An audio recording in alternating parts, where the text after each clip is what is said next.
Hola a todos y bienvenidos a un capítulo más de Discovery Podcast.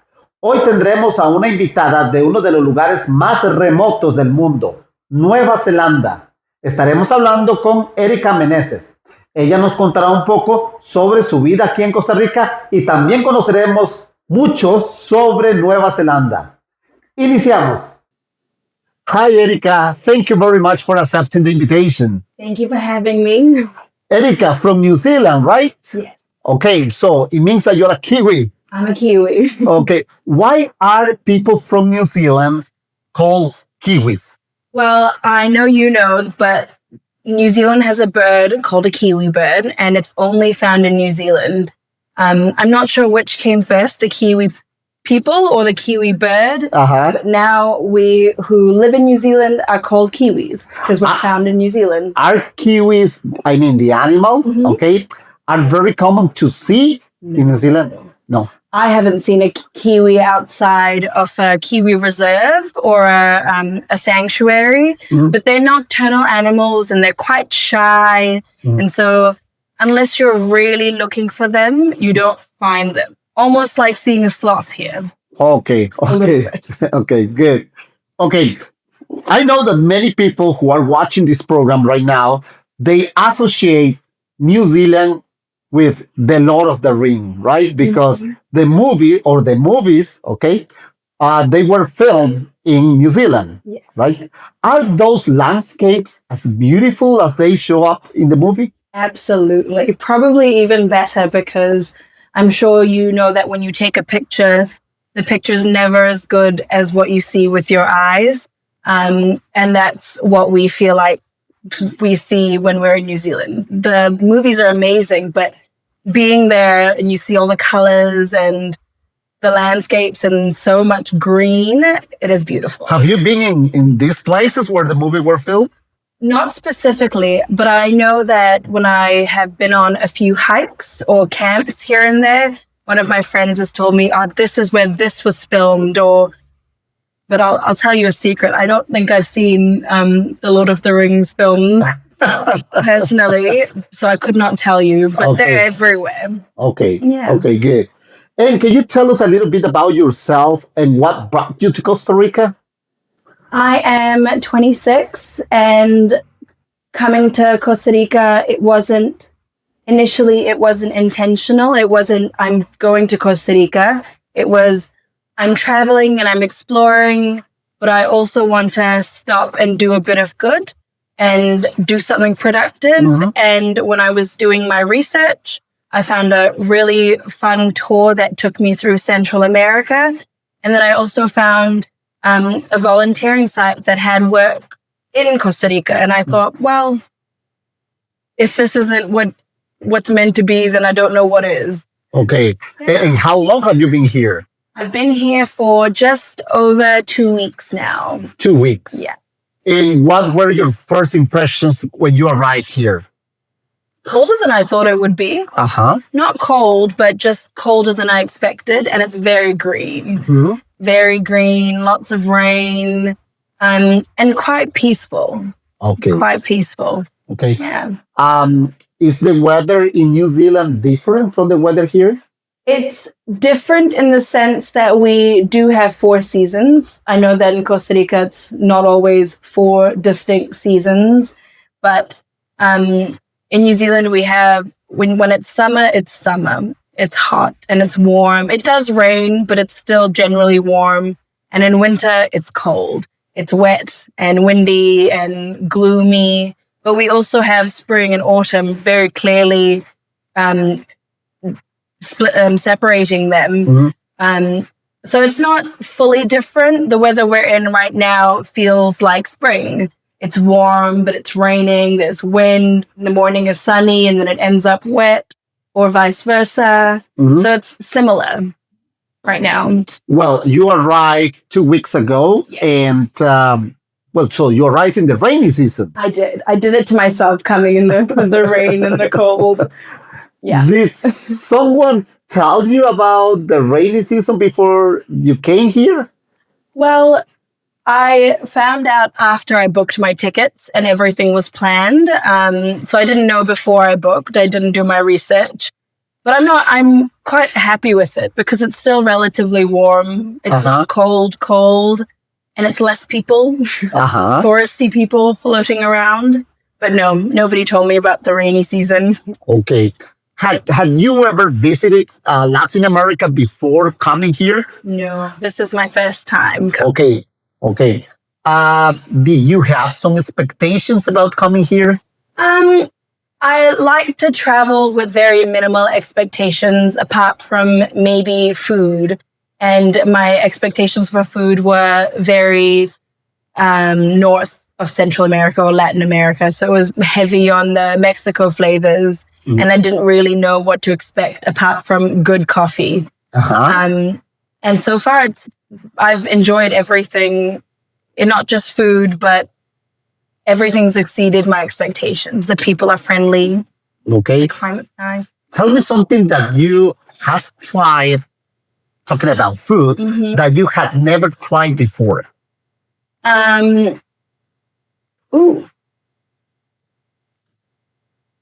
I've had so much ceviche. Okay. And I've had some ceviche, but I haven't had this much or the variety that we've had. And I'm quite surprised and pleased. I'm proud of myself for trying it and then enjoying it. Okay. Do you like it? Yes. Okay. Yeah. So do you eat everything, or there are some things that you don't eat? I do eat everything. Sometimes shellfish. I don't like the texture of it. But I eat everything. I've forced myself to try things here because you don't come all the way to the other side of the world to say, no, thank you. Okay. What about the rice and beans? Because we eat a lot of rice and beans, right? In the morning, in the afternoon, in the evening. Okay.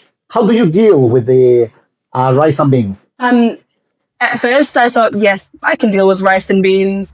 And then eventually it became a slow eye roll every time I had another dish. But now it's okay.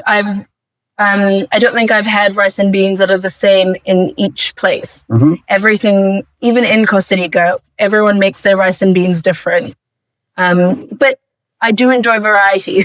Okay. So sometimes it's hard to have rice and beans for breakfast, lunch, and dinner. Do you eat rice and beans in New Zealand? We do, not together usually. I'm of Indian origin, and so rice is a very big part of my diet. We have lots of rice. And we have beans as well, but not usually cooked together. Okay. We have it as a side dish or baked beans for breakfast. So what is a traditional breakfast in New Zealand, for example? The big breakfast. Usually if you go out to cafes and things, you'd have bread or toast, and then you'd have eggs any way you want them. Some avocados or vegetables, and then sausages or bacon and baked beans. And that's kind of the big breakfast. Okay. Are you coffee lovers?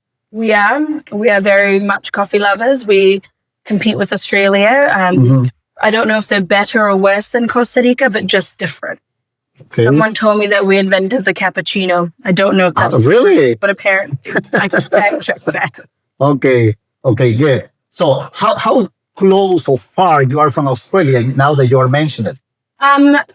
Australia is very big. So from where I live in Auckland, going to say Melbourne, which is a big city that's pretty south of Australia, I think it's maybe 3 or 4 hours by plane. But if you want to go to Perth, which is Western Australia, it's a little bit further, could be 7 to 9 hours by plane. So we're close, but not always very close. So how long does it take to get to Costa Rica from New Zealand? A long time. There are no direct flights at this point in time. So we have to fly. For me, for example, I flew into the States, and my flight was maybe 12 to 13 hours. And then I actually flew into Mexico City, which was 5 hours. But I do know that from the States to San Jose, it could be 3 hours. So maybe upwards of 16, 17 hours. 16 to 17 hours traveling. In total. In total. Okay. Good. Yeah. And what do you do in Costa Rica? Are you studying, working, or just exploring? I'm doing a bit of traveling, exploring while I volunteer. So I am working with a few schools and English academies and using my native English speaking abilities to help where I can. Okay. Yeah. Okay. And when you talk about English, your accent, because I have heard about Australian accent, American accent, South American accent, British accent, and your accent is a little bit different, okay? Yes. My accent it's also not fully New Zealand or Kiwi, but I think it's a very neutral mixture of everything. My parents having kind of an Indian accent, or me growing up in a very multicultural school. And so it's a combination of hearing lots of things. Yeah. Okay, now let's talk a little bit more about New Zealand. First of all, for all the people who are watching right now, what does New Zealand mean? So the phrase or the name New Zealand came from when the explorers came to New Zealand or to the land. It was named after a Dutch province called Zeeland. Oh my God! Wow! Or Zealand, which means sea land. Like the ocean Like land. the ocean. And I can only assume it's because we have the ocean surrounding us. And because it was new to them, very obviously New Zealand. Okay, so New Zealand is surrounded by ocean. So it means that it's an island. Yes, 2 islands. 2 islands. The North Island, the South Island, and a very small island at the bottom that nobody really lives on. That's very interesting. And can you tell us what life in New Zealand is like for most people? I think that New Zealand and Costa Rica have a lot of similar qualities in people. We're very easy and relaxed. Not as relaxed, but we are very calm and easygoing, and we enjoy the nature and the outdoors, and we're very hardworking people, I think, and yeah, very multicultural, so lots of different influences from different cultures and communities. Okay. What kind of cultures, for example? For example, the city I live, which is Auckland, it's the biggest city in New Zealand. There's a big Indian population. There's a lot of Chinese people. We have people from the Pacific Islands, and so many more. So lots of different cultures. Okay. What is something unique about New Zealand that most people around the world don't know? So this is a fun fact that I've told everyone that's asked me this question. We don't really have anything that will kill you. So we can go to the forest and do big hikes, and we don't have to worry about snakes or bears or poisonous spiders or anything like that. We're pretty harmless. Like in Australia? No, Australia is very harmful. Lots of dangerous animals in Australia that can kill you. Okay. Yeah. So it means like in New Zealand you are going to find just cute animals, let's say. Yeah, I think so. I mean, there's a whole variety, but none that will kill you, to my knowledge. Okay. And lots of sheep. Okay. I'm sure you've heard at some point or another that at one point New Zealand used to have 4 sheep for every 1 person. Ooh. So a lot of sheep. Okay. Maybe not anymore, but we have lots of sheep. Okay. And what do you miss the most about New Zealand right now? I miss the convenience of everyone speaking English. And I miss my family and friends. Normally I would say I miss the green landscape and just the beauty, but Costa Rica is very green and very beautiful. Yeah, so just the small things. Okay. And what is your favorite traditional New Zealand food or dish? So we have a few different traditional things. So if you're talking about traditional, there are things like the hangi, which... What's the name again? It's spelled Hangi, hangi. Hangi.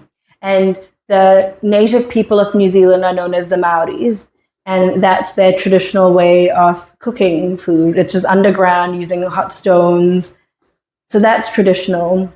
But nowadays, for me, I'd consider traditional fish and chips or a meat pie, which I've never found anywhere else. A good quality meat pie or pavlova.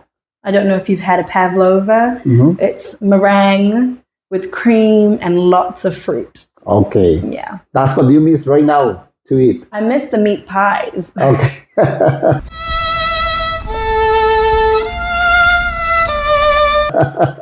Okay.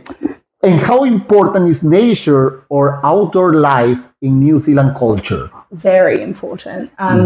New Zealand has, I think, the same amount of people or similar, maybe less than Costa Rica, but it's quite a little bit bigger.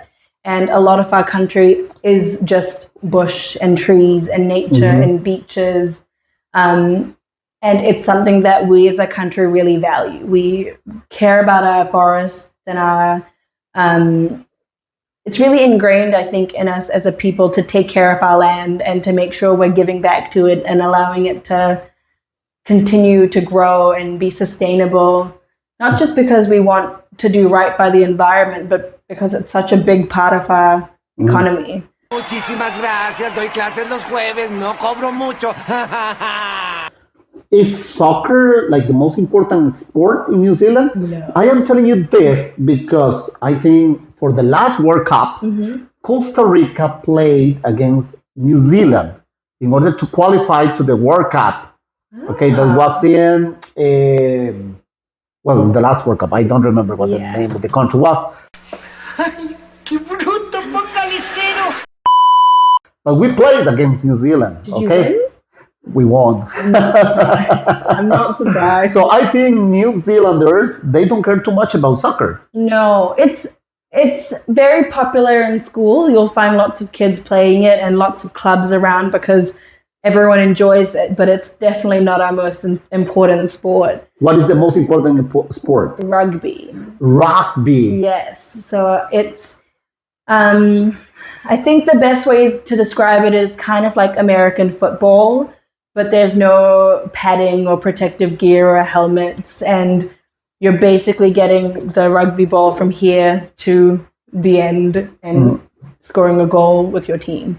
Are people crazy about this sport? Absolutely. There's different forms of rugby, different kinds of leagues, or if people hear me just say rugby, I think some people might yell at me for missing the few variations that there are, but people are very passionate about rugby. Especially the World Cup time, everyone gets behind it. I don't follow it religiously, but when it's a big match, everyone will get involved and play. Okay. Yeah. Who is New Zealand bitter rival in rugby? A good question. I want to say all the big players, like England or Australia or South Africa. Who do you want to defeat? Like, we cannot lose with this team. All of them. I can't pick one. We're very patriotic as a country. Have you been champions of the World Cup? Yes, a few times, a couple of times. I don't think we won the most recent World Cup. I think we might have lost to, I want to say France. I could be very wrong. Don't Google anything I say. Veremos qué sucede. Estoy un poco nervioso. At what age people start playing rugby? Oh, you can play rugby from when you're a kid. It's different rules because it's a physical contact sport, so there are safeguards around it. But I know people play from primary school age, and it's like ripper rugby, where instead of tackling people, you're pulling a tag that they have on them, or you touch them, and so you're just simulating the game. And then as you get older, the more you get to the real rules, I guess, or tackling. And for me, rugby is quite similar to American football, right? Because it's a very tough sport. It is. It is contact sport. It is a contact sport. Slightly different rules here and there, but essentially it's the same game. It's a team sport. It's a contact sport. getting a ball from point A to point B. Okay. Have you played rugby? Not proper rugby. I played in school at lunchtime here and there, but never really. Okay. In New Zealand, for girls, the more common sport is netball. Which one? Netball, which is kind of like basketball, but instead of bouncing the ball, you're throwing the ball to your team. And there are different zones that you're allowed to go in and you can't go in. Again, it's a team sport. So that was more of a common game for girls growing up and playing. So do you know that here in Costa Rica, soccer is like the king of the sports, right? I've heard that. Absolutely. Now, if I want to go to New Zealand, what places would you recommend to visit? That's a really tough question because what season? What places and in which season? Which season? I think that New Zealand, this is very biased, but New Zealand is beautiful in all seasons. Okay. And I know that when I tell people to come, I recommend that they go to the South Island. The North Island is beautiful, but the South Island is incredibly scenic. And because in general there are less people, it's more untouched. And so you have great views and spectacular sceneries and landscapes. And I tell people to get a camper van or rent a car and then just do a road trip from the top to the bottom and back. Okay. Places, And what makes you most proud of being New Zealander? I love the fact that we are a very diverse place. We're very multicultural and there's so many influences from different cultures. And I think that we work really hard to accept people. But as a country, we stay true to working hard and to enjoying life and not just working to earn money, but you're working so you can have a good life and so you can enjoy the landscape or come to Costa Rica and experience. Yeah. Erika, what similarities do you notice between New Zealand and Costa Rica? I think that a big priority for both our countries is our landscape. It's very beautiful and very green, and we love our nature and wildlife. I know that it's huge here, and I know that it's very important for us in New Zealand. That's probably the biggest. Okay. And on the other hand, what differences do you notice between New Zealand and Costa Rica? I know that I've said New Zealand is relaxed and easygoing, but I think that we still have a sense of time, whereas I've noticed in Costa Rica, and it's not a bad thing, but it's very relaxed and it's slower and more laid back. And give me an example. For example, I'll be there in 10 minutes. For me, it could be there. I'll be there in 5 minutes, so I'm 5 minutes early, but maybe 10 minutes, so I'm on time. But here it could be I'll be there in 10 minutes or 20 minutes or 40 minutes. Who knows? That's what we call the Costa Rican time. Yes. Right. Or waiting at restaurants for food. And when you're full, it doesn't matter. But when you're really hungry, 10 minutes versus 15 minutes versus 20 minutes.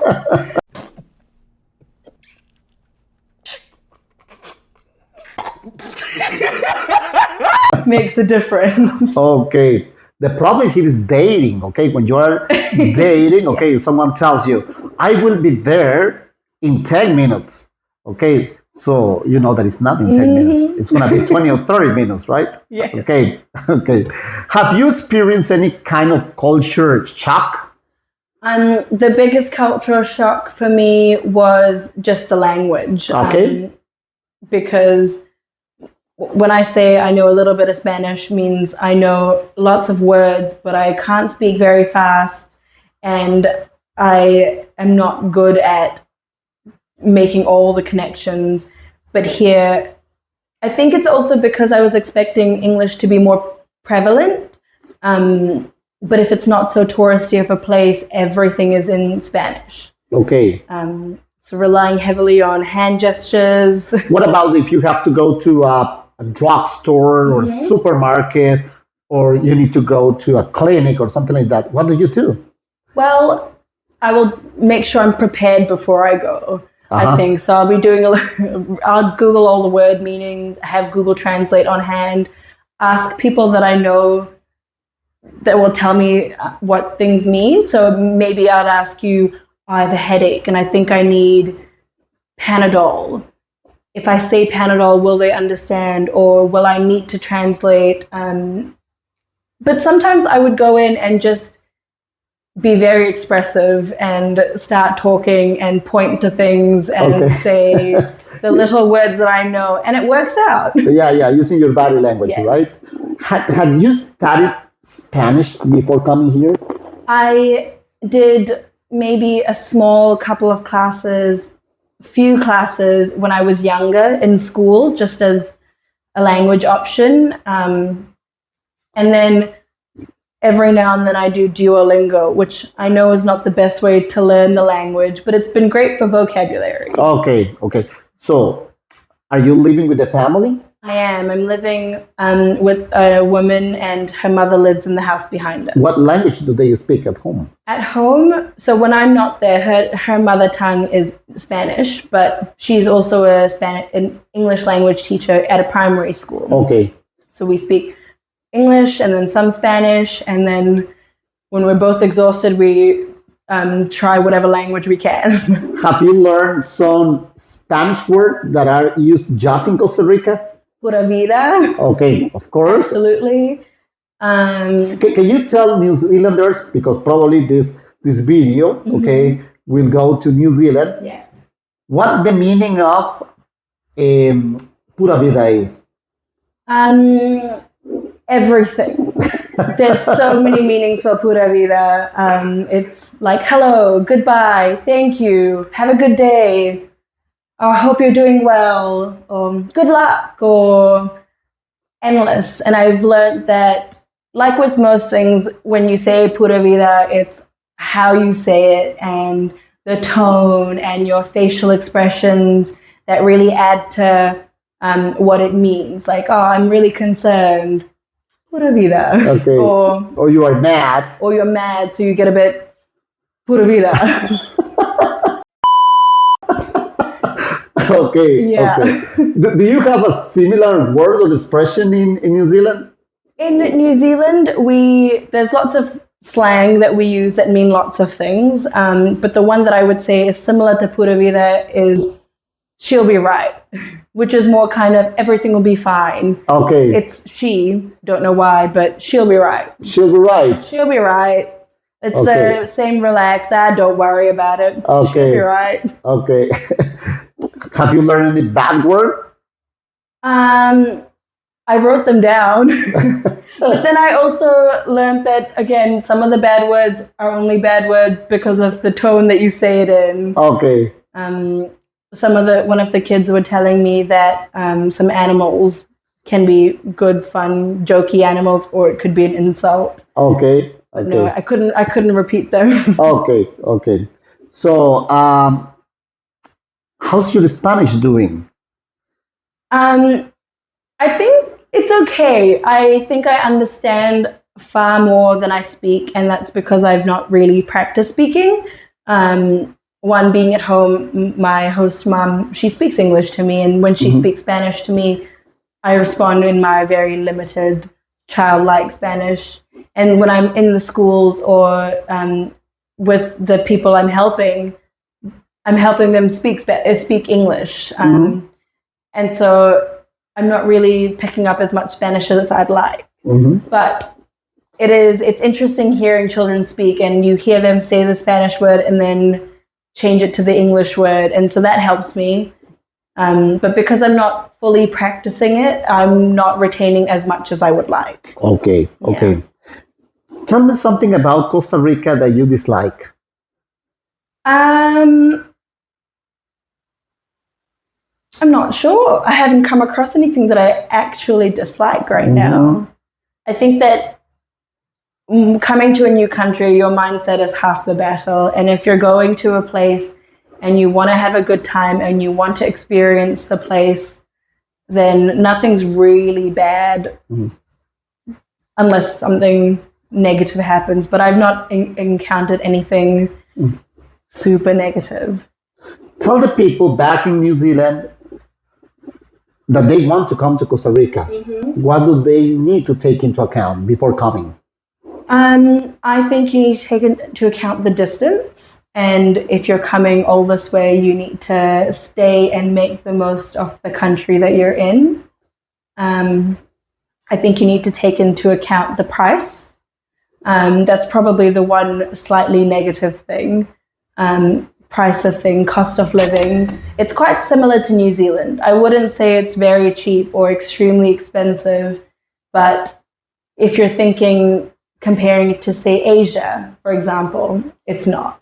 You'll be paying similar amounts of things as you would be back home. So another big thing to consider. Okay. And what are you going to do after leaving Costa Rica? After leaving Costa Rica, I'm going to continue exploring the world, and I'm going back to India to see my family for a little while, and I'm going to explore parts of Asia with some other family and some friends. And then when I go back to New Zealand, I'm going to get back to reality and get a job.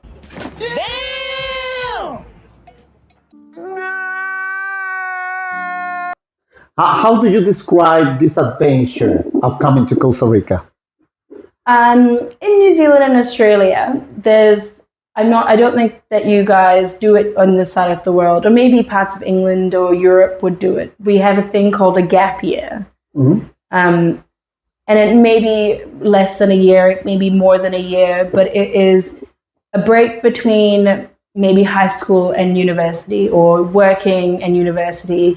And it's, I guess it's taking the time to have life experience, to go see another country, backpack around the country, work as a waitress or in a bar, or pick fruits in a plantation. And you're basically earning what you need to survive and to explore the country. So I think while I haven't been technically working on this career break of mine, I would liken it to a gap year, because I've moved across the world to experience a whole new different culture and meet so many people and do different things.